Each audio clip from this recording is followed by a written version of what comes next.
Vo svojom príspevku som sa zaoberal politickými a právnymi aspektmi zmeny trestnej politiky Československého štátu po roku 1956. Rozoberal som tie politické motivácie týchto zmien, aj v čom sa konkrétne tá kríza komunistického režimu, alebo dá sa povedať komunistických režimov v celom tzv. Sovietskom bloku prejavila práve v podobe trestného práva a konkrétne pri tzv. Politických trestných činoch.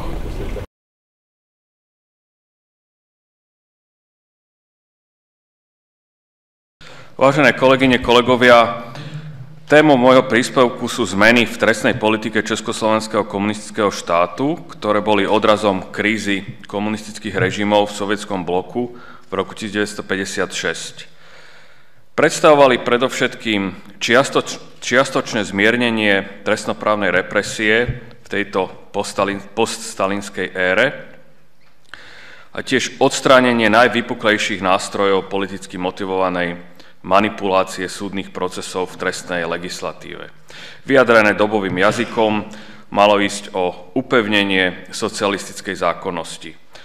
Môj príspevok bude analyzovať genézu a obsah zmien v hmotnom i procesnom trestnom práve od politického rozhodnutia vo vedení vládnúcej komunistickej strany v rokoch 1955 až 1956 až po ich aplikáciu komunistickou justíciou v tzv. Politických kauzách. Tento proces zmien, predovšetkým spočiatku v trestnej legislatíve, sa de facto začal v roku 1953. Po smrti Stalina a Gottwalda bol pohľad na 5-ročné pôsobenie Československej komunistickej justície skutočne tristný. Prebehlo tzv. Zľudovenie súdnictva na základe rovnomenného zákona z roku 1948, teda jeho ovládnutie režimom, pričom vedenie väčšiny súdov bolo z väčšej časti v rukách nevzdelaných, ale angažovaných laikov. Bola prijatá a aplikovaná drakonická trestnoprávna legislatíva, teda zákon na ochranu ľudovodemokratickej republiky a nové trestné kódexy, pričom zľudovená justícia pri ich aplikácii mala na konte desiatky justičných vražd, množstvo nevinných ľudí bolo odsúdených na vysoké tresty, vo väzení sedela veľká časť intelektuálnych elít oboch národov, vrátane takmer celej cirkevnej hierarchie diecéznej i reholnej. Vo väzení štatisticky početne dominovali politickí väzni nad kriminálnymi, pričom tento pomer sa obrátil až po amnestii v roku 1960. Po februári 1956 bola aj na rezort justície aplikovaná dominantná téza, ktorá mala vysvetliť či ospravedlniť stalinské zločiny. To znamená, že komunistické idei sú správne a v zásade nemenné, no bolo tu zlyhanie niektorých stranických elít, ktoré spôsobili deformácie počas tzv. Kultu osobnosti. V prípade justície teda malo ísť len o tzv. Porušovanie socialistickej zákonnosti, ktorú teda bolo potrebné upevniť. Najprv by som sa zmienil o genéze trestnej novely. Oficiálna príprava rozsiahlejšej novely trestného práva sa začala ešte s iným konceptom na základe politickej smernice celoštátnej konferencie Komunistickej strany Československa v roku 1955. Politické bíro UVKSČ rozhodlo 27. júna 1955 o príprave tejto novely trestných kódexov a 26. júla schválilo aj jej základné zásady. Pričom politické bíro požadovalo predovšetkým striktné oddelenie kontrarevolučných trestných činov od bežnej kriminality, úpravu i väčšie rozvrstvenie trestných činov s hospodárskym dosahom, pričom mnohonásobne opakovaným a zdôrazňovaným leitmotívom novely malo byť priblíženie zásadám sovietskeho trestného práva. Treba povedať, že tento pôvodný kontext koncept v mnohých prípadoch išlo v tejto fáze viac o zmenu systematiky trestného zákona a trestného poriadku, než o zmiernenie trestnoprávnej represie. V prípade trestného poriadku išlo aj pri menších zmenách, ktoré boli navrhované v tejto fáze, v každom prípade o malý krok smerom k právnemu štátu. V nasledujúcom roku, 1956, ten priniesol aj zásadnú zmenu v prípravách trestnej novely, pričom predovšetkým rozhodujúcim faktorom boli dozvuky 20. zjazdu Komunistickej strany Sovietskeho zväzu z februára, kde odznel aj prelomový Chruščovov tajný referát o kulte osobnosti a jeho dôsledkoch, ktorého exemplár si viezol v aktovke z Moskvy aj Antonín Novotný. Na zasadnutiach Ústredného výboru Komunistickej strany Československa z marca a z apríla už začínajú byť zreteľné zmeny politického kurzu, ktoré majú za následok aj zmeny pripravovanej trestnej legislatívy.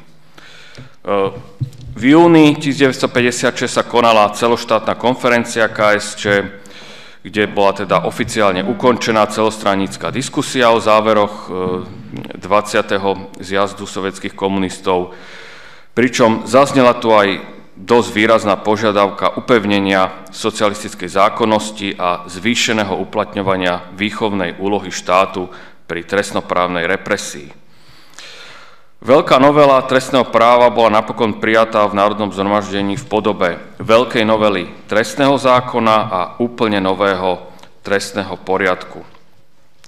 Keď si porovnáme sprievodné materiály z roku 1956 s pôvodnými zásadami schválenými na zasadnutiach politického bíra UVKSČ v roku 1955, vidíme tam pomerne veľký posun, ktorý počas roku 1956 v jeho prípravách nastal, teda, že sa už primárne nehovorí o sovietskom vzore, veľmi často sa nehovorí o sprísnení trestania tých tzv. Kontrarevolučných trestných činov, ale naopak sa hovorí už priamo o zmiernení trestnej represie, rozvíjaní výchovnej funkcie trestného súdnictva, pričom o mnohých trestných paragrafoch sa eufemisticky konštatuje, že aktuálne platná legislatíva, citujem, nezodpovedá už svojim obsahom dnešným potrebám, koniec citátu. Teraz by som sa konkrétne pozrel na tie zmeny v rámci trestného práva hmotného. V prvom rade treba povedať, že nanovo boli definované ciele trestného zákona, tentokrát už oveľa zreteľnejšie, hoci poradie priorít, ktoré uprednostňovalo spoločenský záujem pred jednotlivcom, zostalo zachované, čiže v prvom rade išlo o ochranu spoločenského štátneho zriadenia, ochranu socialistického vlastníctva a až napokon ochranu práv a oprávnených záujmov občanov, ale už sa tam neobjavuje zmienka o tom, že trestné právo má byť zbraňou robotníckej triedy na likvidáciu triednych nepriateľov, ako to bolo v predchádzajúcich právnych úpravách. Oproti platnej právnej úprave sa v tejto osnove zintenzívnilo materiálne chápanie trestného činu, čiže výslovne bolo stanovené, že hoci by ten trestný čin vykazoval formálne znaky trestného činu, nie je trestným činom, pokiaľ jeho stupeň nebezpečnosti je pre spoločnosť nepatrný. Stupeň nebezpečnosti pre spoločnosť mal byť určovaný v závislosti od vývoja spoločenských vzťahov, takto sa to vtedy pomenovávalo. Čiže komunistický režim tento aktuálny vývoj spoločenských vzťahov mohol potom využívať ako akúsi premenu v rovnici a teda tento režim mohol na základe toho istého trestného kódexu ukazovať v druhej polovici 60. rokov svoju liberálnejšiu tvár a na druhej strane pritvrdiť postih niektorých trestných činov počas tzv. Normalizácie. Čiže vždycky tá spoločenská nebezpečnosť sa mohla určovať podľa vývoja spoločenských vzťahov. V spoločenskej atmosfére vytvorenej odhalením stalinských zločinov, aj teda oficiálnym odhalením, sa priznávalo, že dovtedajšie kogentné ustanovenia viedli často, citujem, k mechanickému ukladaniu trestov. Vo viacerých prípadoch teda bola daná súdom väčšia možnosť stanoviť trest so zreteľom na okolnosti konkrétneho prípadu a tieto manévrovacie možnosti súdov tiež zvýšila aj možnosť za určitých podmienok dokonca úplne upustiť od potrestania páchateľa. To bola teda jedna z prvých noviniek v novej právnej úprave. Pokiaľ ide o to zrušenie kogentných ustanovení, išlo najmä o zrušenie ustanovenia, ktoré dovtedy zakazovalo vysloviť podmienečné odsúdenie u niektorých trestných činov. Dovtedajšia právna úprava totiž pri veľkej časti tých tzv. Politických trestných činov uloženie podmienečného trestu explicitne vylúčovala. Tiež pri niektorých skutkových podstatách, prípadne pri ich kvalifikovaných skutkových podstatách, bol predpísaný obligatórny trest smrti bez žiadnej ďalšej alternatívy, to bolo tiež zrušené. Pričom príčinou týchto pôvodných kogentných ustanovení bola obava, aby sudcovia, ktorí si často boli aj vedomí reálnej neviny obžalovaných, nevynášali v politických procesoch príliš mierne rozsudky. A oficiálnym zdôvodnením tohto zmiernenia bolo už spomínané posilnenie výchovného prvku trestného práva, pričom sa konštatovalo, že dovtedajší trestný zákon ho nerozvíjal. Istú humanizáciu trestného kódexu prinášali aj zmeny v štruktúre sankcií.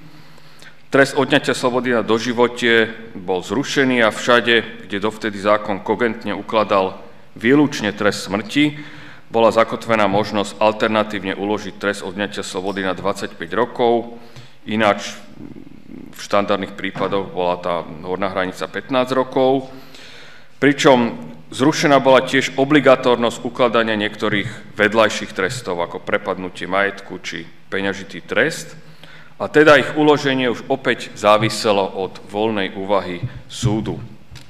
Zrušený bol taktiež vedľajší trest straty štátneho občianstva s argumentom, že ide o trest, ktorý vo svojich dôsledkoch znamenal, že z občanov Československej republiky sa takto často stávali občiansky bezdomovci. Došlo tiež k prenosu niektorých skutkových podstát do oblasti mimosúdneho postihu, čiže stali sa priestupkami, a zmiernenie represie priniesla aj väčšia variabilita trestov. Napríklad v niektorých prípadoch bolo možné vedľajšie tresty uložiť ako hlavné. Pokiaľ ide o konkrétne zmeny, uvediem aj pár príkladov zmien pri konkrétnych skutkových podstatách. Zmeny samozrejme nastali aj pri najvážnejšom trestnom čine proti štátu velezrade. Zatiaľ, čo podľa zákona na ochranu republiky z roku 1923 bolo na naplnenie skutkovej podstaty potrebné, aby príslušné konanie páchateľa došlo minimálne do fázy pokusu trestného činu, podľa právnej úpravy z roku 1948, respektíve 1950, bola trestná a zdôrazňujem aj rovnako sankciovaná už aj jeho príprava, tá spolčenie k velezrade, ktorá mala spočívať v spolčení či vojdení do priameho, dokonca nepriameho styku s cudzou mocou alebo s cudzími činiteľmi. Takáto vágna formulácia potom umožňovala extenzívny výklad a účelové konštruovanie rôznych fiktívnych spolčení či protištátnych skupín a vytváralo právny rámec k neskorším politicky motivovaným justičným vraždám. Novela z roku 1956 práve definíciu tejto skutkovej podstaty zúžila a vyjasnila. Na rozdiel od dovtedajšej právnej úpravy ho mali naplniť len vážne a objektívne nebezpečné útoky proti základom republiky, pričom plnou trestnou sadzbou 10 až 25 rokov, teda už nie doživotie, bol trestný čin postihnuteľný minimálne vo fáze pokusu. Príprava tohto trestného činu bola postihnutá nižšou sadzbou, teda 5 až 20 rokov. Popri tom bolo na menej závažné konanie proti republike zavedená nová skutková podstata podvracanie republiky ako menej závažná činnosť, čiže už sa rozlišovala v trestnom práve činnosť tzv. Podvratná, mohlo ísť napríklad aj o publicistickú činnosť alebo od tej vážnejšej velezrádnej. Novela z roku 1956 priniesla aj zrušenie asi najviac vágne formulovaného paragrafu 129 trestného zákona z roku 1950, teda nepriateľské konanie proti republike. Ten mal spáchať ten, kto úmyselne ohrozí všeobecný záujem konaním nepriateľským ľudovo-demokratickému štátnemu zriadeniu alebo spoločenskému poriadku republiky, teda konaním nepriateľským. Tieto použité vágne pojmy naznačovali výklad, ktorý hraničil až s analógiou, používanou v sovietskom trestnom práve. Jeho neurčitosť bola samozrejme v rozpore so zásadou nullum crimen sine lege. Komunistický zákonodarca sa pôvodne ani netajil tým, že tento paragraf mal slúžiť v prípadoch, keď sa konanie odporcu totalitného režimu, skutočného či fiktívneho, nepodarilo subsumovať pod žiaden iný paragraf. Citujem z vtedajšej dôvodovej správy: skúsenosti s vykonávaním zákona na ochranu ľudovo-demokratickej republiky ukázali, že niektoré závažné nepriateľské konania proti republike nebolo možné dobre podradiť pod ustanovenia tohto zákona, hoci išlo o konanie ohrozujúce všeobecný záujem. Bolo preto potrebné vyplniť túto medzeru vytvorením novej skutkovej podstaty, ktorá sa však uplatní len tam, kde nejde o čin presnejšie trestný. Čiže bol zrušený aj tento paragraf, ktorý slúži v podstate na to svojou vágnou formuláciou, že všetko, čo sa nepodarilo subsumovať pod iný paragraf, tak potom tento bol na porúdzi ako taký všeobjímajúci. K zmene právnej úpravy došlo aj pri ďalšom často aplikovanom paragrafe v politických veciach, teda sabotáži. Tento paragraf sa stal častým, nazvime to, protikulackým nástrojom, až masovo zneužívaným napríklad pri procese násilnej kolektivizácie poľnohospodárstva v súvislosti s povinnými dávkami súkromne hospodáriacich roľníkov štátu. Pri verejných súdnych procesoch slúžiacich na výstrahu roľníkov, ktoré boli organizované na dedinách, tak často boli ukladané za tento trestný čin drakonické tresty. Novela trestného zákona z roku 1956 zmenila neudržateľnú situáciu, keď boli často ako sabotáž kvalifikované i banálne skutky a podmienila úmyselné zavinenie motivom nepriateľstva k ľudovo-demokratickému poriadku. Zároveň priniesla aj zmenu systematiky skutkovej podstaty, keď sa rozlíšila sabotáž a záškodníctvo. Pod sabotáž spadalo len porušenie, nesplnenie alebo obchádzanie povinnosti vyplývajúce z povolania alebo služby, pričom ostatné prípady zničenia, poškodenia, znefunkčenia majetku v spoločenskom vlastníctve spadali pod novú skutkovú podstatu záškodníctva. Hrdelný rozsudok mohol byť v oboch prípadoch uložený len v presne špecifikovaných a v podstate výnimočných prípadoch. A ústup od extenzívneho výkladu tejto skutkovej podstaty viedol v druhej polovici 50. rokov k rapidnému poklesu odsúdených, zatiaľ čo na začiatku 50. rokov to boli tisícky, na konci 50. rokov, začiatkom 60. rokov to boli desiatky alebo jednotlivé prípady. Trestný čin sabotáže tak v tomto období prestal byť nástrojom masovej perzekúcie, pričom systematiku delenia na záškodníctvo a sabotáž prevzala potom aj neskoršia kodifikácia v roku 1961. K istému zmierneniu prišlo aj pri tzv. Verbálnych deliktoch proti štátu, napríklad pri trestnom čine poburovania. Istému zmierneniu došlo aj pri ustanovení proticirkevných paragrafov. Tu by som spomenul predovšetkým zneužitie náboženskej funkcie. To bol paragraf, ktorý slúžil predovšetkým na trestný postih akýkoľvek kritických kázní, alebo respektíve na ich prevenciu, aby sa vôbec k nim nedochádzalo. Pričom pri tomto trestnom čine bola zrušená kvalifikovaná skutková podstata, ktorá postihovala odoprenie vykonania náboženského úkonu zo strany duchovného. Išlo totiž o reakciu štátu na exkomunikačné dekrety komunistov a potom štátna bezpečnosť vysielala svojich provokatérov, ktorý sa ako keby išiel do spovednice, tam sa priznal k tomu, že je členom komunistickej strany, nedostal od kňaza rozhrešenie a ten agent Ešteba si ho rovno odviedol z tej spovednice. Takže aj táto kvalifikovaná skutková podstata bola zrušená pri tomto trestnom čine. pričom to bolo tiež oficiálne zdôvodnené tým, že základná trestná sadzba je dostatočná. V niektorých prípadoch došlo aj k istému rozšíreniu trestnej represie, spomenul by som nedovolené opustenie republiky. Tam pribudlo aj nedovolené vniknutie na územie republiky. Skončil sa tak paradoxný jav, ktorý viditeľne ukazoval rozpor medzi propagandistickým zdôvodňovaním tohto paragrafu na jednej strane a reálnymi dôvodmi na druhej strane.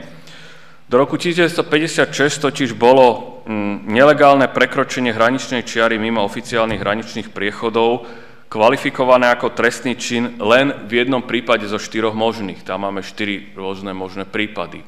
Občan Československa ide von, ide dnu, cudzinec ide dnu alebo ide von zo štátu. No a trestným činom bol len keď československý občan opúšťal nelegálne Československú republiku, všetko ostatné bolo priestupkom, tak tu pribudlo už aj to vniknutie, teda pokiaľ aj cudzinec vnikol nelegálne na územie Československej republiky, tým sa to dostalo do istej miery trochu do korelácie s tým propagandistickým zdôvodnením, že tento paragraf slúži predovšetkým voči diverzantom, narušiteľom z imperialistického západu, ale zase treba povedať, že stále najvyššia trestná sadzba bola na ten prípad, keď československý občan nelegálne opúšťa Československú republiku.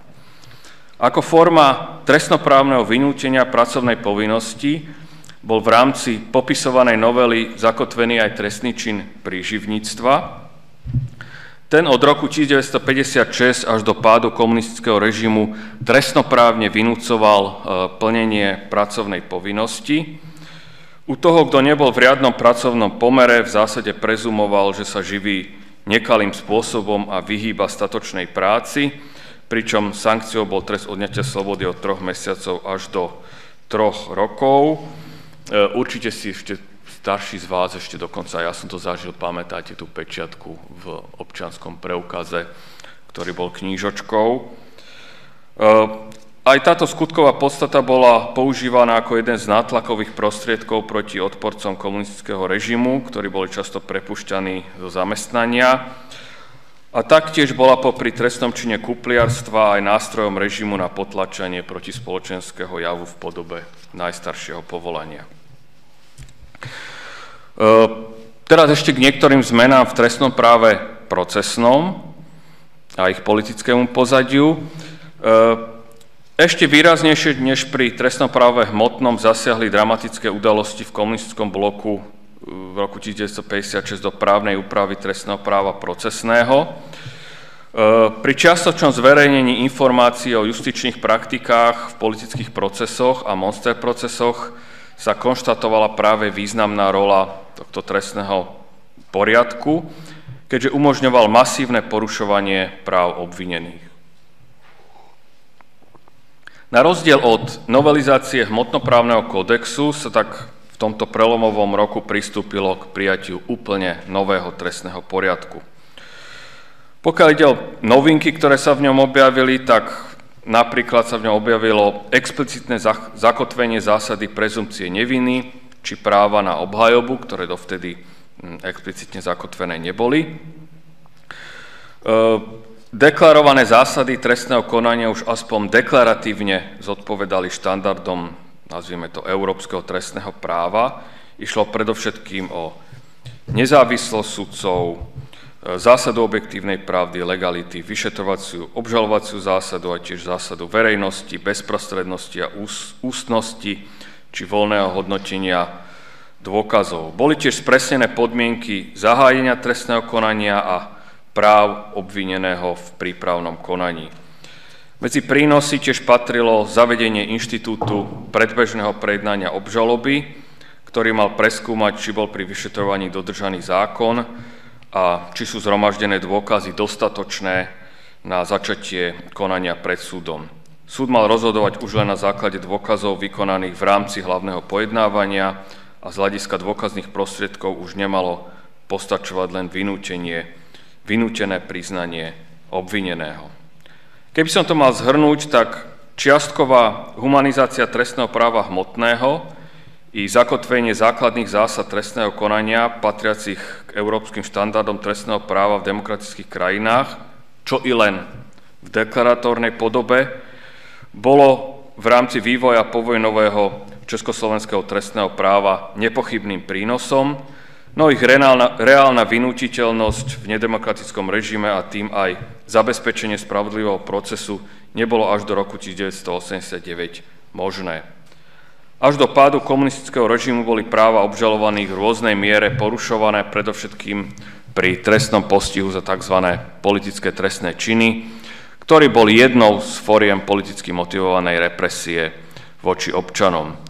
Neustúpilo sa ani tu už od spomínaného triedneho prístupu v rozhodovaní justície, ktoré bolo naďalej súčasťou pokynov i zaväzujúcej judikatúry Najvyššieho súdu. Naďalej, a to aj po neskoršej druhej povojnovej kodifikácii trestného práva, sa mala uplatňovať zásada socialistického humanizmu, ktorá mala spočívať vo výchovnom prístupe k obyčajným kriminálnikom na jednej strane a na druhej strane v použití prísnych trestov voči osobám dopúšťajúcim sa trestných činov z nepriateľstva k socialistickému štátnemu zriadeniu a voči osobám vážne porušujúcim pravidlá socialistického spolužitia alebo snažiacim sa žiť na úkor spoločnosti. Ďakujem za pozornosť.